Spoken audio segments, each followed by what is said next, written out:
भारत और पाकिस्तान के बीच बढ़ते सीमा तनाव के चलते आईपीएल 2025 को अस्थायी रूप से एक सप्ताह के लिए स्थगित कर दिया गया था। इसके बाद जो है कई विदेशी खिलाड़ी अपने अपने घर लौट गए। ऑस्ट्रेलिया वाले ऑस्ट्रेलिया चले गए, साउथ अफ्रीका वाले साउथ अफ्रीका चले गए। कुछ खिलाड़ी जो हैं वो अपने अंतर्राष्ट्रीय मैचेस की वजह से वापसी नहीं कर सकते हैं आईपीएल 2025 में, जो कि आईपीएल 2025 एक बार फिर से 17 मई से शुरू होने जा रहा है।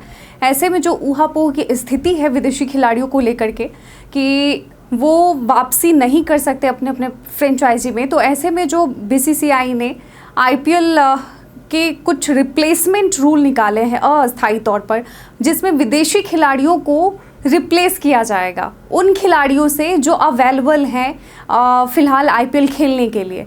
तो कह सकते हैं ये यहाँ पे ऑलमोस्ट जो है विदेशी खिलाड़ी ही हैं जो अवेलेबल नहीं होंगे 17 मई से अपने अपने फ्रेंचाइजियों के लिए मैचेस के लिए। तो ऐसे में देखते हैं क्या कुछ नियम जो है बीसीसीआई ने निकाला है। तो अब जो है विदेशी खिलाड़ियों को रिप्लेस किया जाएगा। तो भारत और पाकिस्तान के बीच बढ़ते सीमा तनाव के बाद जो है 17 मई से एक बार फिर से आईपीएल 2025 का आयोजन हो रहा है।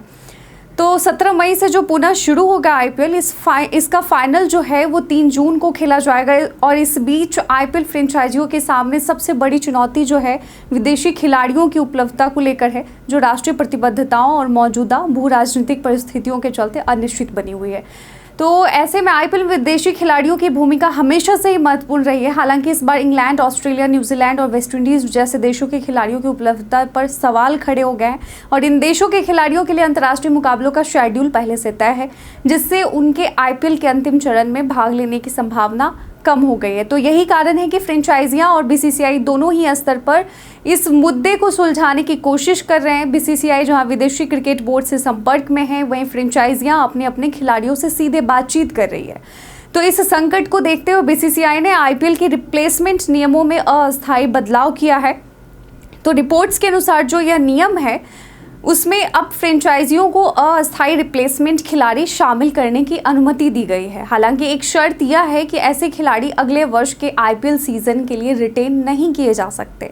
जैसे कि कोई विदेशी खिलाड़ी अगर अब अवेलेबल नहीं है, अपने मैच के लिए उपलब्ध नहीं है, तो उसके जगह पे दूसरे खिलाड़ी को रख सकते हैं, लेकिन अगले आईपीएल सीज़न में उस खिलाड़ी को आप रिटेन नहीं कर सकते। मेगा ऑक्शन में उसे खरीद सकते हैं, बल्कि रिटेन नहीं कर सकते। तो उन्हें 2026 की नीलामी के लिए फिर से पंजीकरण कराना होगा। आईपीएल के मुख्य परिचालन अधिकारी हेमांग अमीन ने फ्रेंचाइजियों को भेजे ईमेल में कहा कि राष्ट्रीय प्रतिबद्धता, व्यक्तिगत कारणों या चोट बीमारी की वजह से अनुपलब्ध खिलाड़ियों के स्थान पर टूर्नामेंट के समापन तक अस्थायी रिप्लेसमेंट की अनुमति दी जा रही है, लेकिन ये खिलाड़ी अगले सीजन के लिए रिटेन नहीं किए जा सकेंगे। तो यहाँ यह स्पष्ट करना ज़रूरी है कि जिन खिलाड़ियों को टूर्नामेंट स्थगित होने से पहले रिप्लेसमेंट के रूप में शामिल किया गया था, वे आगामी सीजन के लिए रिटेन किए जाने के पात्र होंगे। उदाहरण स्वरूप अगर हम देखें एग्जाम्पल के तौर पर, तो दिल्ली कैपिटल्स ने सेदिकुल्लाह अटल को, रॉयल चैलेंजर्स बैंगलोर ने मयंक अग्रवाल को और राजस्थान रॉयल्स ने लुआन टोरियस व नंद्रे बर्गर को निलंबन से पहले अनुबंधित किया था। तो ये चारों खिलाड़ी जो हैं आगामी नीलामी में नीलामी से पहले रिटेन किए जा सकेंगे। नए नियमों के बाद दिल्ली कैपिटल्स ने ऑस्ट्रेलियाई बल्लेबाज जेक फ्रेजर मैकगर्ड के स्थान पर बांग्लादेश के तेज गेंदबाज मुस्तफिजुर रहमान को एक अस्थायी रिप्लेसमेंट के तौर पर टीम में शामिल किया है। मैकगर्ड ने व्यक्तिगत कारणों से शेष टूर्नामेंट से हटने का फैसला किया, जिससे फ्रेंचाइजी को यह कदम उठाना पड़ा है। हालांकि यह देखना बाकी है कि कितनी फ्रेंचाइजियां जो है इस विकल्प का प्रयोग करती हैं और कितने विदेशी खिलाड़ी वापसी करते हैं। और क्रिकेट प्रेमियों की निगाहें अब आईपीएल के दोबारा शुरू होने पर टिकी हैं, जहां हर मुकाबला रोमांच से भरपूर होने की उम्मीद है। तो अब हमारा आपसे एक छोटा सा सवाल है, क्या आपको लगता है कि विदेशी खिलाड़ियों के बिना आईपीएल का रोमांच वैसा ही होगा जैसा उनके होने ना होने से कोई फ़र्क नहीं पड़ेगा? अपना जवाब कमेंट सेक्शन में लिखकर ज़रूर बताइएगा।